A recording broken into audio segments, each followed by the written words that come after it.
Shalom. All praises, glory, and honor to Yahweh, Ba'ashem Yahushai, Ba'ashem Akakwadash. Double honors to the apostles of Great Millstone. And salute to the hopefully elect, pushing this word in truth and sincerity, hoping to receive mercy from Yahweh, Ba'ashem Yahushai. Yahweh is the name of our Heavenly Father. That's who the world ignorantly calls God. Yahushai is the name of his only begotten Son. That's who the world ignorantly calls Jesus. And you so-called Negroes, Hispanics, Native Americans, and Latinos, we are the Israelites. That's according to the prophecies of the Holy Scriptures. All right, so this is the brother Shamar from the JMS Jamaica camp. Giving a quick lunchtime reasoning based on events that happened at camp. The last camp, there was somebody that came up to the camp and you know was more interested in speaking about what he knew, and in his words, his reason was on a higher level. So he wanted to talk about the limits of the brain, or the lack thereof of the limits of the brain. He wanted to discuss the expanse of the universe, and even some of his beliefs went back into Egyptology, right? But we asked him a simple question like, who ruled the world right now? Buck shuffling, right? Can't give a straight answer. You know what I mean? And these are the simple things that that we're bringing week in and week out, that our people actually don't even know. They don't know who they are. They don't know, who their enemy are. So this lesson is going to be focused on who our enemy is and basically who is ruling the world right now. And I pray this lesson is edifying. All right. So we asked the gentleman who is ruling the world right now, and he had an answer for everything, but couldn't readily find an answer for that. So this is Malachi 1 verse 4. And actually the verses above are beautiful, but I'll jump to the point as well. Malachi 1 verse 4. Whereas Edom, Edom is another way of saying Esau, Edom. Um, Edom is referring to the children, or the race of people, or the Edomites, who was started with Esau. So Esau's people are the Edomites, who are referred to as Edom, and that's the so-called white people, right? So whereas Edom saith, we are impoverished, but we will return and build the desolate places. So this is Esau when he was at his lowest point, after being conquered, with pride in his heart, saying he's going to re-establish and build his kingdom. All right, that's what it means by return and build the desolate places. Thus saith the Lord of hosts, they shall build, but I will throw down, and they shall call them the border of wickedness, and the people against whom the Lord have indignation forever. So the Lord declare that even though Esau said through the pride of his heart he's going to build up his society, which he has done, and we're living in that society right now. It was rebuilt during the time of the Renaissance, which means rebirth, right? It's the rebirth of that old Roman Empire, that first empire that saw Esau, Edom come to rule. This is the second leg of that empire that we're in right now, right? So even though he says he's going to build up, which he did, the Lord promised that he's going to throw down. And that's what the saints, who are the Israelites, the elect of Israel, are patiently waiting for the Lord to honor this word and to throw down this wicked society and establish a more righteous one. All right? So the border, they shall call them the border of wickedness, and the people against whom the Lord have indignation forever. So Esau, Edom is the border of wickedness. And why I brought out this precept, Edom is literally the wicked the Bible speaks of. So if you want to answer the question, who's ruling the earth, we can jump to Job 9:24, right? We just read that Edom is called the border of wickedness, right? And Edom is referred to Esau, the so-called white man, right? This is Job 9:24. The earth is given into the hand of the wicked. Who is that wicked? We just read in Malachi 1 and 4. Edom is the border of wickedness. All right. So back in Job 9:24, the earth is given to the hand of the wicked, in other words, the hand of Esau. He covered the faces of the judges thereof. If not, where and who is he? So if it's not Esau, where and who is he? And what it means by he covered the faces of the judges thereof, that goes back to covering the faces of, well, who are the judges? The judges are the Israelites, man. And how does he cover the face of the judges thereof? By pushing this homosexual looking person, Cesare Borgia, right? who's impersonating Serapis Christus, putting him forward as Yahushua, who the world ignorantly calls Jesus. That is literally covering the faces of the judges thereof, right? Putting a different covering on him. Like, how does he cover the faces of the judges thereof?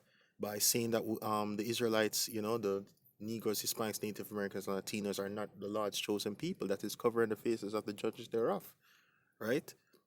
So this is referring to a particular bloodline, a particular people who is Esau Edom, and they are ruling this wicked society we're in right now. Every single law that is seen being pushed in quote unquote Western society comes from the so called white man. All right, this is Romans 9, verse 11. For the children being not yet born, which children? The children is referring to um Esau and Jacob, you know, the progenitors of the so-called white people, the progenitor of the so-called um black people, or the Israelites, right? Those Negroes, Hispanics, Native Americans, Latinos, so-called, right? So when Esau and Jacob, not yet born, neither having done any good or evil, that the purpose of God according to the election might stand, not of works, but of him that call it. All right. So this was the Lord setting up the Israelites over the Edomites. Is a spiritual thing. It's something that was designed um from the cosmos. It's part of the the Lord's ultimate plan. Okay, not because of anything Jacob did or anything Esau did, just because of it's the Lord's choosing. It's the Lord's choice at the end of the day, right? It was said unto her, the elder shall serve the younger. As it is written, Jacob have I loved, but Esau have I hated, right? So it is destined for Esau to serve um as a slave. Esau was the elder. The first came out red all over like a hero garment. They call his name Esau. He was the elder, and the elder shall serve the younger, who is Jacob, whose name was later changed to Israel. Okay, right. But we're in the time when Esau is ruling right now, because it was as it was written when Isaac was about to die. Just accounting the story. Their brother, sorry, when let's see here, when their father was about to die, Isaac, Esau was supposed to get the blessing from Isaac, but of course Jacob the supplanter, with help from his mother Rebecca, um, supplanted and got the blessing by making Jacob put on a hairy I think goat or some hairy skin of an animal to who's I to um so that Isaac thought that it was Esau, but it was literally Jacob. But this, even though it played out that way in the physical plane, this was decided in the cosmos. This was a spiritual decision from Yahweh Bashem Yahushai. All right. So, but Esau got the blessing to rule for a little bit, and this is that little season that Esau is ruling right now, which is rapidly coming to an end. I'll end with this one. This is Obadiah 1 verse 10, and this is how this kingdom is going to be thrown down. For thy violence against thy brother Jacob, shame shall cover thee, and thou shalt be cut off forever. Now, this is referring to Esau, Edom. Okay? In that day that thou stoodest on the other side, in the day that the strangers carried away captive his forces, and foreigners entered into his gates, and cast lots upon Jerusalem, even though wast as one of them.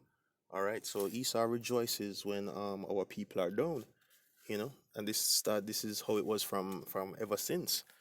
When Jerusalem was overthrown by our enemies, Esau was there to celebrate with them. All right. But thou shouldest not have looked on the day of thy brother in the day that he became a stranger, neither shouldest thou have rejoiced over the children of Judah in the day of their destruction, neither shouldest thou have spoken proudly in the day of distress.